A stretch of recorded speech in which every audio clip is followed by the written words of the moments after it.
Salam şəhərlər 24 may 2026-cı ilə blok imtahanı şəhər riyaziyyat suallarının izahına baxaq. Birinci sualda A parametrin hansı qiymətində dənliyin kökləri qarşılıqlı tərslərdir? Qarşılıqlı tərslər deyəndə kökləri hasilinin tərs qiyməti, yəni 1-ə bərabər olmasına baxacağıq. Yəni ona görə də AX kvadratında burada A əmsalına görə hər tərəfini A-ya bölsək olacaq X-in kvadratı. Deməli, X-in kvadratı çıxılsın 9 bölünsün AX plus 3A plus 4 bölünsün 2 bərabərdir 0. Və bu tənlikdə qarşılıqlı tərs deyirsə, kökləri hasili X1 vurulsun X2 bərabərdir 1 olmalıdır. Ona görə də 3A plus 4 bölünsün 2 bərabərdir 1. A-ya bölməliyik, bölünsün A bərabərdir 1. 3A plus 4 bərabərdir A-ya, 2A bərabərdir 4-ə sağa atırıq mənfi 4. A bərabərdir mənfi 2. Deməli, A-nın mənfi 2 qiymətində bunun kökləri qarşılıqlı tərs ədədlərdir. Sonra, ikinci sual. Loqaritmik tənlikdir. Bu forma loqaritm tənliyi hər zaman deyirik ki, loqaritm ona əsasdan x-i bərabər bir dənə t-nə əvəz eləyirik. Bu da olur ki, t-nin kvadratı plus t, 2-ni sola atırıq, çıxılsın 2, bərabər 0 yazırıq. Və bunu vuruqlara ayırsaq, olacaq t plus 2, t minus 1 böyüdür 0. Köklərin hər doxu üzərində yerinə yazsam, mənfi 2 və 1-i hər doxunda yerinə yazsam və işarələsəm müsbət, mənfi, müsbət, çünki t kvadratı müsbət olduğuna görə işarələsəm, burada nə baş verəcək? Yəni, bizim həllimiz, t-si belə deyək də, bizim müsbət istiqamətdə olan 0-dan böyük həllimiz mənfi 2-dən kiçikdir. Yəni, t-ni bir dəfə mənfi 2-dən kiçik götürəcəyik, bir dəfə t-ni nə olacaq? 1-dən böyük götürəcəyik. Və bu halda həllimiz belə olacaq. LC x kiçikdir mənfi 2. Sonra LC x bərabər olacaq, böyük olacaq 1-dən. Deməli, yuxarıdakı ifadədə x kiçikdir olur, onsuz mənfi 2-dən və əlbəttə ki, loqaritm altı ifadə 0-dan böyük olmalıdır. Burada da x 0-dan %1 arasında bu ifadəmiz oldu. Yəni, bu ikinci ifadə, bu ifadəmizin həllidir. T-nin 1-dən böyük olması isə, yəni loqaritm ona əsasdan x 1-dən böyük olması, x böyüdür nədən? X böyük olmalı nədən? 10-dan. Bu iki ifadəni gətirib birləşdirsə, fikir verin, diqqətdən bax bura. Deməli, bu 0 və 0-dan %1. Bu aralığıdır. Bir də 10-dan böyüklər və bunların birləşməsini götürsək 0-dan %1-ə, bir də 10-dan müsbət sonsuzluğa, baxın, doğru cavabı D almış olarıq. Növbəti halda bərabərsizliyimizi həll eləyək. Deməli, ifadələrimizə nəyinə baxırıq uşaqlar? Deməli, mod ifadəsi hər zaman müsbətdir. 5 mənfi 7x plus 3 hər zaman müsbətdir. Deməli, bir də digər ifadələri hesablasaq əgər, kvadrat hər zaman olsa yenə müsbət olur. Bir də x kvadratı çıxılsın x topla 5, bunun 0-ını tapsaq, diskriminantını hesablasaq 1 minus 20. Yəni, diskriminant 0-dan kiçik olduğuna görə bu kvadrat tənlikdə hər zaman müsbət olur. Hər zaman müsbət olur. Burada kiçik bərabərsini həll eləyəndə bir də bu ifadənin bir sıfıra 1-i almır ümumiyyətlə. Bir də sıfıra bərabər olmaq hansıdır? Yəni x minus 2, bir dənə bu sıfıra bərabər olan bir halı var. Bu da nə olur? X bərabər nədir? 2. Bir dənə x bərabər 2 ifadəsində bu tənliyimizin həlli var və 2 yalnız və yalnız Y variantındadır. Keçirik növbəti suala. ABD tuzağında AB BD-yə bərabərdir. AB BD-yə, AB ilə AB BD-yə bərabərdir. Eləcə də AC BC-yə bərabərdir. Bunu da yadda saxlayırıq. Sonra AD-miz 3-dür, DC-miz 9-dur. Sonra bərabər yəni AC və yazılıb ki, AC bərabərdir BC. AC BC bərabər, deməli bunun oturacağı da məhz 12-dir. Məsələn, tutalım ki, uşaqlar, bucaqlara görə yazsaq, bax, AB BD-yə bərabərdir, AB BD-yə bərabər. Məsələn, bunun burası da bir alfa bucağıdır, bunun burası da bir alfa bucağıdır. Sonra, bir də AC-nin BC-yə bərabər olmağından, deməli, bunun B bucağı da bir müəyyən bir alfa bucağıdır. Yəni, bunlar bərabərdir. Bax, bura x-dır, burada, məsələn, hər hansı bir x-dır. Oxşardan istifadə eləsək, iki bucağın oxşarlığından bax, deməli, AB-nin, yazacaq ki, AB-nin AC-yə nisbəti və AD-nin yenə də burada BD-yə nisbətini yazıb hesablaya bilərik.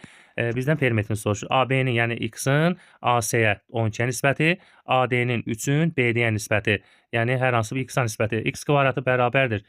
Onlar 36, x-in bərabər müsbət qiyməti olacaq nə qədər? 6. A-mız oldu 6. Deməli, bu tərəf 6 olanda perimetrini soruşur 3 bucağın. 12 və 12 tərəflərimiz var idi. Bir də 6 tərəfdən bir yerdə elədi. Perimetri nə qədər?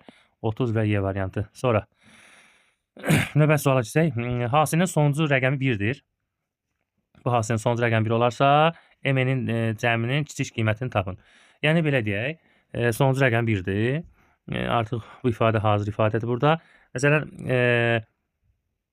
3-lərin qüvvətləri və 7-nin qüvvətlərinə baxıb son qiymətlərini çıxardacağıq burada uşaqlar. Məsələn, 3 üstü 1-imiz eləyir 3, 7 üstü 1 eləyir 7, 3-ün kvadratı 9, 7-nin kvadratı 49 olar. Sonlarına baxacağıq. 3-ün kubu olacaq 27, 7-nin kubu olacaq 243, son qiymətlərinə baxırıq. Məsələn, 3 üstü 4 bərabərdir. Deməli, bir dəfə də 3-ə vursaq, bir də 27-ni bir dəfə 3-ə vursaq olacaq 81. 7-ni 4-də 1-ə vursaq, artıq bunu 243-ü bir də 7-yə vuranda axırı yenə 1-lə bitəcək.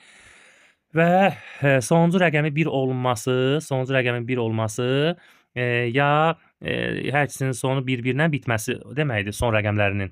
Ya 7 3-ün 21, 7 və 3 bitməlidir. Ya 9 9-un 81 eləməlidir. Bir də 7 ilə 3 varsa, yenə 3 ilə 7 götürə bilərik. Çünki birincisi 3-ün qüvvətləridir, ikincisi 7-nin qüvvətləridir. Bu o deməkdir ki, yəni 3-ün hər hansı bir qüvvəti, bir də 7-nin hər hansı bir qüvvəti nəyə bərabər olmalıdır? Sonları 1 1 bitməlidir, 7 3 bitməlidir, 9 9 və 3 7 bitməlidir. Ən kiçik qiymətdən söhbət gedirsə uşaqlar, deməli məsələ nədir? Deməli bax burada var 3 üstü 16 vurulsun, üstəgəl 5m, bir də 7 üstü 4 plus 3n. Artıq digər qiymətlərə baxanda, buradakı digər qiymətlərə baxanda yenə sonu 3-dən bitəcək, buradakı qiymətlərə baxanda yenə sonu 4-dən bitəcək. 7-dən bitəcək. Yəni bu demək ki, 4 dəfədən bir təkrarlanırsa, 16 və 4 bunun misilləri olduğuna görə artıq ona baxmayacağıq. Deməli ən kiçik qiymətdən söhbət gedirsə, deməli m-in bir qiyməti, və görsən son qiymətlərinə baxırıq. Bax son qiymətləri. Birinci olan m hissələrdir. İkinci olan isə o n hissələrinə baxmalıyıq. Deməli, bu ən kiçik qiymət almaq üçün m-in 1 isə n-in isə 2 qiymətinə uyğun gəlməlidir. Artıq burada bizdən soruşur qiymət cəmin ən kiçik qiymətini tapın. Artıq cəmin ən kiçik qiyməti neçə eləməlidir? Sonu 1 və uşaqlar, sonu 1 və 3. Yəni m-in 1, n-in isə 3 qiymətə uyğun gəlməlidir. Cəm də ən balaca necə eləyir? Cəm də ən balaca 4 eləyir. Növbəti suala baxaq. K-nın hansı ən böyük qiymətində parabolanın təpə nöqtəsi 4-cü rübdə yerləşər. Yəni parabolanın təpə nöqtəsinin 4-cü rübdə yerləşməsi bax hər halda bax bu istiqamətdə olan bilirik ki, biz x-i y-ində x-i bunun m-dir, y bunun isə nədir? N-dir. Əlbəttə, deməli m-imizin qiyməti m bərabərdir mənfi b bölünsün 2a-dır. N-imizin qiyməti mx, bu da ny. 4ac minus b kvadrat bölünsün nədir? 4a. İndi belə deyək, tam ki, parabolun təpə nöqtəsi 4-cü rübdə yerləşməsi üçün m-imiz 0-dan böyük olmalıdır. N-imiz isə 0-dan kiçik olmalıdır. M-imizə baxırıq 4ac, yəni 4 k kvadratı minus b kvadrat. B-imiz nədir? B-imiz mötərizdən açıb yaza bilərik. 2 vurulsun k minus 5-in, belə deyək, mötərizlə kvadratı bölünsün 4a. 4 1-in 4 bu nə olmalıdır? N-imizdir bu, 0-dan kiçik olmalıdır. Biz m-imizdən qiymətinə baxalım. Mənfi b bölünsün 2a düsturunda olacaq. Elə mənfi b bölünsün 2a.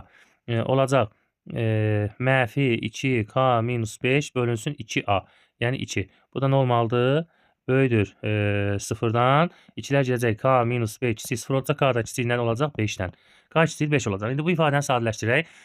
4k-nın kvadratı minus mötərizəni açıb hesablasaq olacaq 4k kvadratı. İşarəni dəyişəcəyik. Yaradacaq plus 2, 4, 4, 5-in 20. 2, 5-in 10. Bu da olacaq 40k çıxılsın 100 bölünsün 4. Kiçik olmalı nədən? 0-dan. 4k kvadratları gedir. Qalır 40k minus 100 kiçik 0-dan. Bu da olacaq 40k kiçikdir 100-dən. K da kiçikdir 100-ü 40-a böləndə 2,5-dən. İndi bizdən soruş təpə nöqtəsinin 4-cü rübdə yerləşir. K-nın hansı qiymətində? 5-dən kiçik, 2,5-dən kiçik. Yəni bunların kəsməsində olan 5-dən də kiçik qiymətimiz hansıdır? 5 kiçik qiymətimiz 4-dür. Növbəti sual ifadəsini nə sadələşdirin? İfadənin sadələşdirini nə edəcəyik? Mötərizələri açacağıq biz burada. 3 minus i çıxılsın 6i minus 2i-nin kvadratı. Aşağıda minus 2 minus i bərabərdir. Yuxarıda olacaq 3, bu toplama 2 olanda olacaq 5 çıxılsın 7i. 7i. Yox, bir topla idi bu. Bu da olacaq çıxılsın 5i, aşağıda 2 minus i. Bunu qoşmasına vursaq olacaq aşağıda 4 minus i kvadratı, yəni aşağıda olacaq 5. Yuxarıda bunu ifadəni qoşmasına vursaq, yəni 5 minus 5i-ni qoşmasına 2 plus i-yə vuracaq rahat. Aşağıda müxtəsər bulmalı sudan suda olacaq 10 topla 5i, 5i. Sonra çıxılsın 10i, çıxılsın 5i-nin kvadratı, aşağıda isə 5 qalır. Birinci vaxını toplayıram, eləyir 15 minus 5i aşağıda 5. 3-ə ixtisar eləyəndə bunu 5-ə ixtisar eləyəndə qalacaq 3 minus i. Bu da 3 minus i qalacaq. 3 minus i də doğru variantda D variantındadır. Növbəti suala baxaq uşaqlar. Növbəti sual. B üstü 5-ləri çalış 4 təbirə bərabər olarsa, B üstü 6 5-i ayına ifadə edin. Artıq bunu nə edəcəyik? Yazacaq B üstü 5-də hər birinin birinci ifadələr yoxdurmu?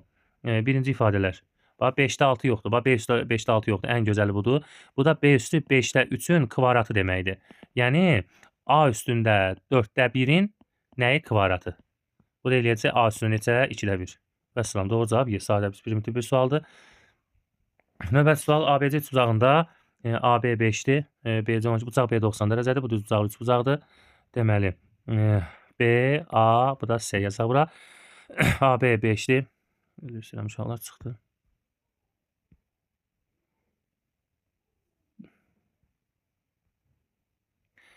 Deməli AB 5-dir. BC 12-dir. Avtomatik AC-miz nə olacaq? Pifaqor teoreminə əsasən eləyəcək 13.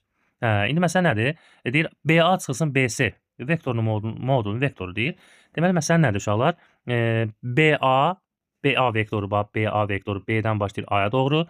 BC vektoru da B-dən başlayır. Yox, BC çıxılsın BC. Bir dəqiqə. Bax yazırıq BA vektoru çıxılsın BC vektorunun modulunu tapın. Çıxmadırsa bu əks istiqamətdə artıq bunu götürəcəyik biz burada. Bu da həmin əks istiqamətdə olduğuna görə bunu yazacağıq BA üstəgəl CB yazacağıq artıq bunu biz. Bax gördün, vektoru əks qiymətdən yazdıq və onun toplamasına çevirdik, bərabərdir. Elə eyni şəkildə bunu CB uzunluğu ilə BA-nın uzunluğu şəklində yaza bilərik biz bunu, modul. Bu da bərabərdir, belə deyək də, bu da bərabər nəyə? CA vektoruna. Məhz bizim CA vektorumuz nə qədərdir? 13-dür. Yəni Pifaqor teoreminin əvvəlcədən biz onu demişdik. Növbəti sual 10-cu sualdır. Deyir ibtidai funksiyasının nəyi tapın? Ümumi şəklini tapın. Əlbəttə 12 x üstü 5-in ibtidai funksiyası nədir? X üstü 6 bölünsün 6 plus nəsə? Bunlar ixtisar gedir, nə qalır? 2x üstü 6 plus c. Doğru cavab nədir? Doğru cavab D variantıdır. Sonra keçirik 11-ci suala. A parametrinin hansı qiymətinə bu tənlər sisteminin həlli 2 və mənfi 3-dür? Deməli 2-nin mənfi 3 x-in y-in yerinə qoyub A-nı B-ni tapacaq. Deməli 2 2-nin 4 birbaşa yazaq. 2 2-nin 4 nə oldu buna? Bir dəqiqə. 4 üstəcə olacaq artıq 9. Mənfi 3-ə vurduq. Bərabərdir A. Nə qoşarlar? Bu A qiymətidir. Yəni yerini dəyişim. Bu da bərabər A qiyməti. A bərabər 13 olduğunu görürük burada. Bir də x aşağıda x-in yerinə 2 qoysa olacaq 6. Çıxılsın 12 bərabər B. Buradan olacaq mənfi 6. 13 sən mənfi 6. Doğru cavab nədir? B variantıdır. Sonra 12-də funksiyası üçün törəməsini tap və mənfi 1 qoy yerinə. Əla sadə bir məsələdir. Bunu birinci olaraq 2x üstəgəl 5 üzərində mənfi 5 yazırıq. Sonra bunun törəməsini tapırıq. Mənfi 5 keçir qabağa. Olur 2x plus 5 üzərində 1 çıxanda mənfi 6. Bir də törəmə 2x plus 5-in törəməsi mürəkkəb olduğuna görə bir də 2 var burada. Demək ifadəmiz olur mənfi 10. 2x plus 5 üzərində nə? Mənfi 6. Mənfi 6 olur. İndi bunu hesablayırıq. X-in yerinə qoyuruq. X-in yerinə mənfi 1 qoyuruq. Olur 2 mənfi 1 üstəgəl 3. Mənfi 2 üstəgəl 3. Eləyir üstəgəl 5 3 eləyir. Belə hesablayaq da. Yəni mənfi 10 vurulsun. Bir dəqiqə. 2x plus niyə düz gəlmədi bu? Yox uşaqlar, burada 2x plus 3-dür. Mən 5 yazmışam bunu. 3-dür. Bu da eləyir 1 üzərində mənfi 6. Belə. Deməli, bunu hesablayın və salam. 1 üstə mənfi 6 ilə 1 eləyir. Doğru cavab necə eləyir? Mənfi 10 olaraq qalır. Və C variantı. 13-cü suala baxırıq. Permutasiya 10-dan 3, permutasiya 7-dən 7 plus 225 ifadəsinin nəyi tapın? Qiymətini tapın. Yəni permutasiya 10-dan 3 nə deməkdir? 10 faktorial. 10-dan 3 sanda 7 faktorial. 7-dən 7 ilə 7 faktorialdır. Üstəgəl 225.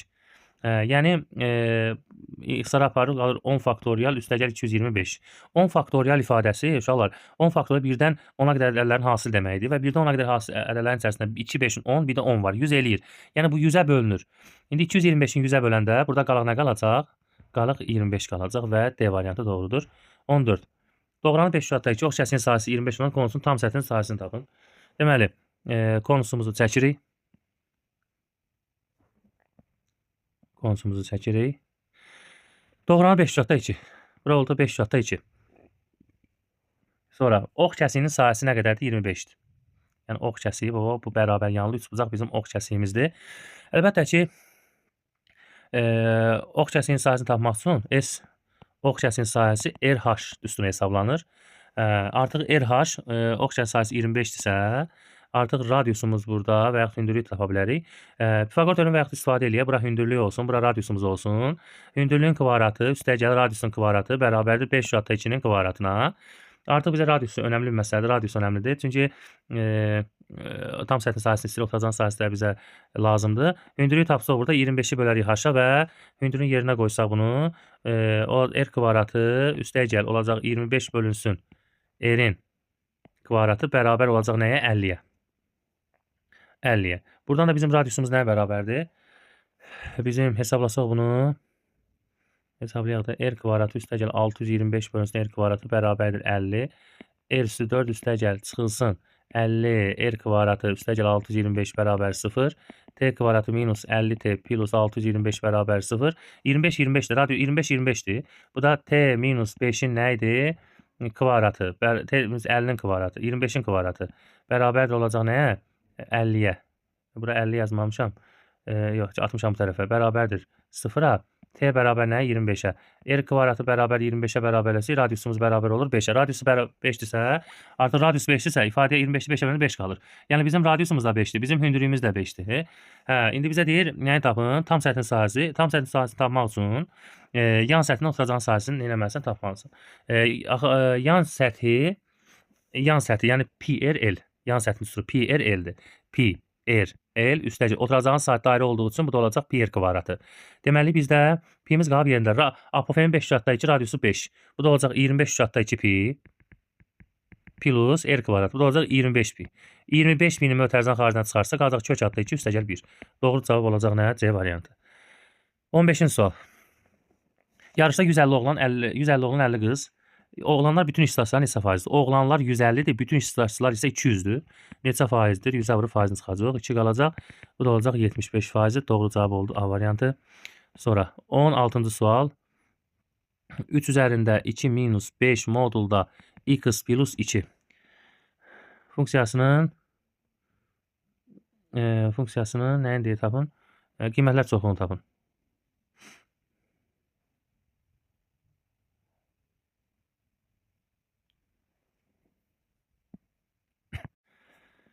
Deməli, qiymətlər çoxluğunda moddan ala biləcəyi ən kiçik, moddan ala biləcəyi ən kiçik qiymət 0-dır.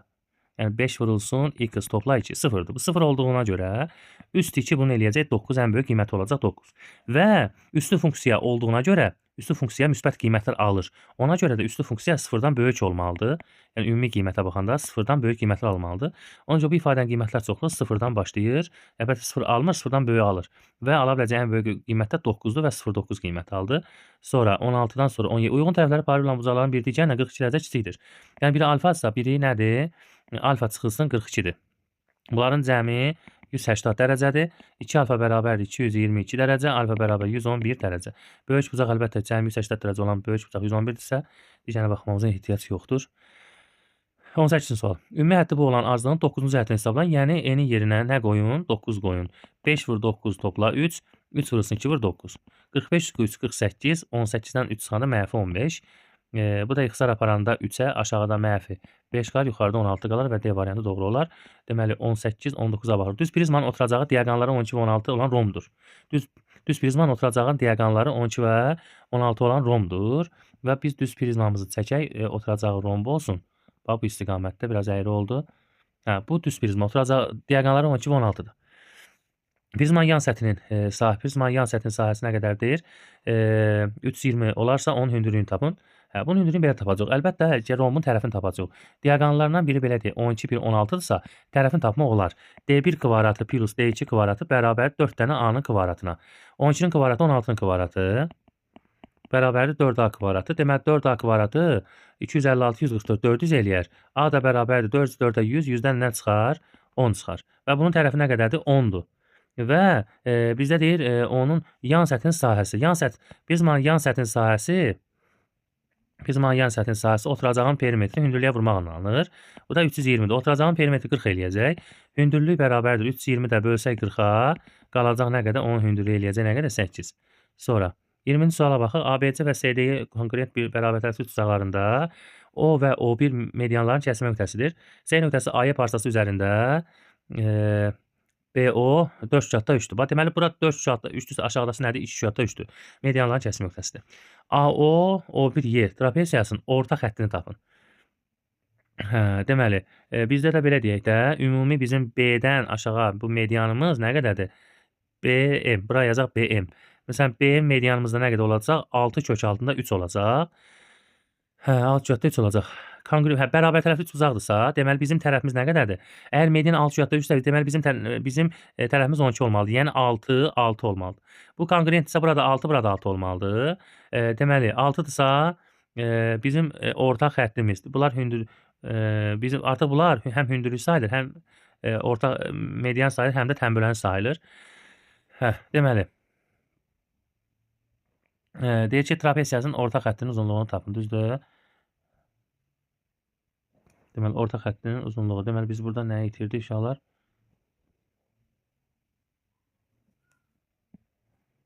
Deməli, M burada bir dənə N yazacaq. MN-imiz 12-dirsə, O-dan O1-ə. O-dan 11-ə qədər nədir? 12-dir. Ümumi AO, O1, Y-nin orta xətti tapmaq üçün oturacaqlar cəminin yarısını götürməliyik. Yəni, belə deyək də, orta xətt bərabərdir. Orta xətt bərabərdir. Aşağı A-dan Y-yə qədər 24-dür. O-dan O1-ə qədər 12-dir. Bölünür nəyə? 2-yə. Bu da bərabər olur. 36-nı 2-yə böləndə qalır 18. Deməli, orta xəttin uzunluğu nə qədərmiş? 18 imiş. Sonra 21. Deməli, deyir ki, hansılar kəssən iki müstəvi arasındakı bucağın dərəcə ölçüsü ola bilməz. Deməli, uşaqlar, yadda saxlayın ki, iki müstəvi arasındakı bucaq yalnız 90 dərəcədən kiçik olmalıdır. İki bucaqlar olmalıdır. Ona görə də bir hansılar, məsələn, 96 kör bucaqdır, 116 və 100. Deməli, bunların üçü 1, 4, 5. 1, 4, 5 ola bilməz. Doğru cavab B bəndidir. Sonra 22. Perimetri 24 olan düzgün altı bucağının daxil çəkimi çevrənin radiusunu tapın. Deməli, düzgün altı bucaqlıda perimetri 24-dürsə, deməli bizim tərəfimiz nə qədərdir? 6-dır. Perimetri 24-dürsə, deməli 6A bərabər 24 olarsa, A-mız bərabər olur 4. Tərəfimiz nə? Hər bir tərəfimiz 4 sm bərabərdir. Radiusunu deyir, radiusunu tapın. Düzgün altı bucağının daxilinə çevrəcəklər. Radiusu A kök altda 3 bölünsün nədir? 2-dir. A-mız neçədir? 4-dürsə 4 kök altda 3 bölü 2. Bu da eləyəcək 2 kök altda 3. Doğru cavab B olacaq. Sonra 23-cü sual. ABC bucağının B iti bucaq təpəsindən ABC bucağının A, B, C iti bucaq oxşamadıyız. B iti bucaq təpəsindən BD median çəkilmişdir. Tərəfləri yarı böldü. AB-miz 2-dir, BC-miz 2 kök altında 2-dir. Bucaq CBD. CBD 30 dərəcədir. ABC bucağının dərəcə ölçüsünü tapın. ABC ümumi bucağı tapın. Yəni bir tərəfi 30-dur, bir tərəfdə hər hansı bir alfa bucağıdır. Deməli belə. Deməli, burada nə yazırıq biz? Median olduğuna görə burada eynidir, burada eynidir. Yəni, AD ilə DC bir-birinə bərabərdir. Bura hər hansı bir beta bucağı olarsa, xarici bucağın xassəsinə görə bura alfa üstəgəl betadır. Bütöv bucaq 180 olduğuna görə bura 180 çıxılsın. Alfa plus beta. Bu formada yazırıq. İndi deməli, uşaqlar, sinuslar teoremi tətbiq edə bilərik bura. Yəni, belə deyək, 2-nin sinus 180 minus alfa plus B olan nisbəti bərabərdir. Sonra, yenə də A-nın AB-nin yox. AD-nin, yəni hər hansı bir X-in alfanın sinusuna, sinus alfa. Belə yazaq. Deməli, aşağıdakı ifadə 2 bölünsün, 180 çıxanda 2-ci rübdə sinus dəyişmir. Çevirmə düşünəsindən alfa üstəgəl beta qalır. Bərabər X bölünsün nəyə? Sinus alfaya olan nisbəti. Yəni, sinus alfa deyəndə, yəni, belə deyək də, təpə bucağı, yəni alfa üstəgəl 30-dur. Bu bucağı soruşur bizdən. Deməli, bunu belə çarpaz vursaq biz, hesablasaq, yəni X vurulsun sinus alfa üstəgəl beta bərabərdir 2 sinus alfa. 2 sinus alfa. Və digər tərəfdən də belə bir şey yaza bilərik də. 2 kök altda 2-nin sinus alfa üstəgəl betaya olan nisbəti. Bunu da yaza bilərik. Deməli uşaqlar, digər üsullarla 2/2-nin sinus alfa plus beta nisbəti, bu bunun bərabərliyi silək buradan. Bu da bərabərdir. Burada yaza bilərik x-in sinus 30-a olan nisbəti. Bu da ayrıdır, bu ifadə də ayrıdır. Deməli sinus alfa plus betanı tapa bilərik. Niyə? Deməli bunu çarpaz vursaq olacaq x vurulsun sinus alfa üstəgəl beta bərabərdir. 2 kök altda 2-ni vursaq sinus 32-də 1-dir. Bu 2-lər gedəndə qalacaq kök altda 2. Yəni sinus x vurulsun sinus alfa plus betamız kök altda 2-dirsə, olacaq 2 sinus alfa bərabər kök altda 2, sinus alfa bərabər kök altına 2 bölü 2. Yəni kök altda 2 bölü 2 bizim 45 dərəcəmizdə var. Deməli bu alfa bucağını biz 45 dərəcə tapdıq. O da 30, elədi bucağımız 70 dərəcə ölçüsü 75 dərəcəymiş. Sonra növbəti suala baxaq uşaqlar. Növbəti sual 24-cü sual. Məsələn, bunun həllini soruşur. Deməli, bu ifadənin sıra bərabər olması üçün cos alfa bərabər nə olmalıdır? 0 olmalıdır. Cos x bərabər 0 olmalıdır. Amma 1 minus sinus x sıfırdan nə fərqli olmalıdır? Cos x-in 0 nədir? X bərabər olacaq mənfi pi bölünsün 2 plus 2 pi k. Burada olsa sinus x-imiz, belə deyək də, birdən fərqli bir qiymət almalıdır. Birdən fərqli bir qiymət almalıdır. Deməli, indi mənfi 2 pi 4 pi. Yəni, mənfi 360 dərəcə. Bir də 4 pi, yəni 720 dərəcə. Bax, bu araqda bizəm deyir ki, qiyməti tapın. Yəni, sinus 1 qiymətində, yəni sinusun 1 qiyməti o ifadəyə aidiyyəti olmayacaq. Deməli, bir məsələ var. Artıq bura qiymətləri qoyub hesablayırıq. Məsələn, k-ya 0 versəm, burada nə olacaq? Məsələn, k-ya bərabər 0 versəm, mənfi pi bölünsün 2 alacaq. Düzdür? Sonra, k-ya bərabər 1 versəm, 2 pi-dən çıxanda pi bölü 2-ni qalacaq 3 pi bölü 2. Bəli, 3 pi bölünsün 2. Bəli, bu aiddir. K-ya bərabərdir. Bu qiymət də aldı. K-ya bərabər məsələn 3 verəndə, deməli 6 pi çıxılsın. Yox, artıq bu qiymətlər düşməyəcək. Çox böyük qiymətlər olacaq. Sonra mənfi qiymət versəm, məsələn k-ya bərabərdir mənfi 1 versəm, mənfi 1 qiymətindən artıq mənfi 360 aşağı düşəcək. Ona görə bu da olmaz. Deməli bizim qiymətli, deməli k-ya yuxarı qiymətlər verəcəm 720-dən aşacaq.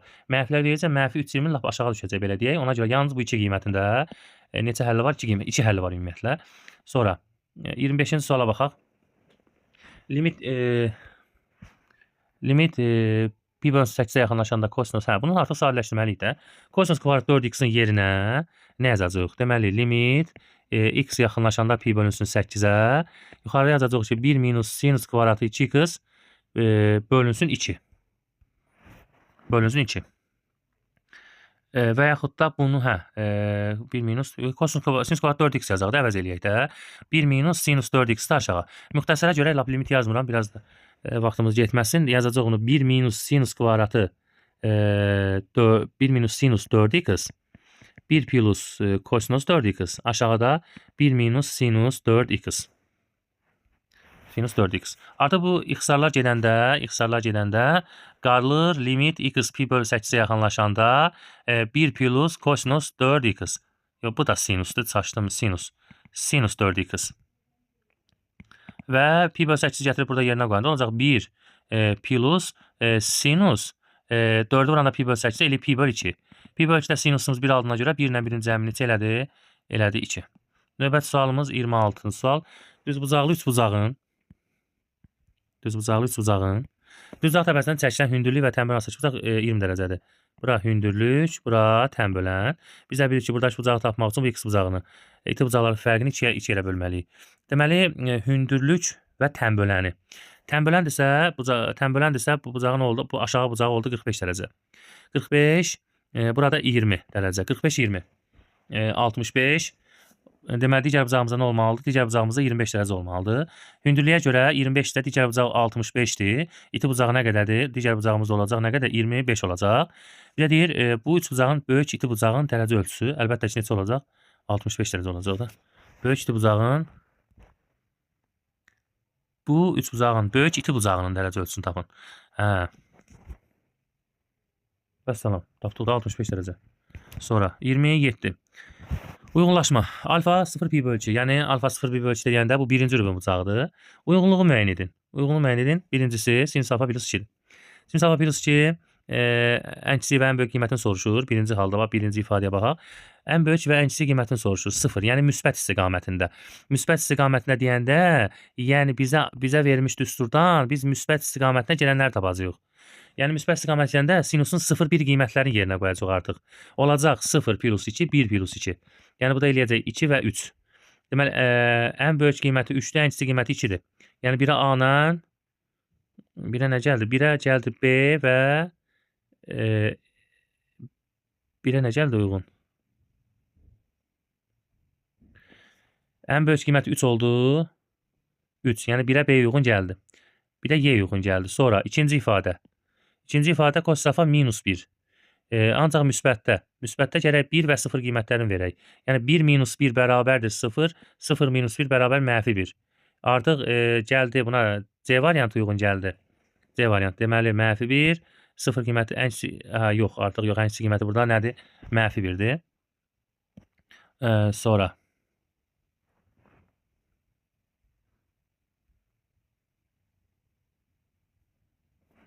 üçüncü ifadə. Sinüs alfa plus kosinüs alfa. Yəni burada müsbət mənfi kök adlı A kvadrat plus B kvadrat üstünə əsasən, buna əsasən, yəni üçüncü ifadədən söhbət gedir. Bu da 1-1. Yəni müsbət mənfi kök adlı 2. Müsbət mənfi kök adlı 2 nəyə uyğun gəlir? A-ya uyğun gəlir. Sonra bir də buna diqqətlə baxın. Deməli C uyğun gəldi. Deməli C 2-yə uyğun gəldi. Bundan diqqətli yazım. C 2-yə uyğun gəldi. Sonra A1 C 2-yə uyğun gəldi. A1 1-ə uyğun gəldi. Və 1-ə uyğun, belə yazaq da, 1-ə uyğun gələn B Y-dir, 2-ə uyğun gələn C-dir, 3-ə də uyğun gələn nədir? A-dır. Vəssalam.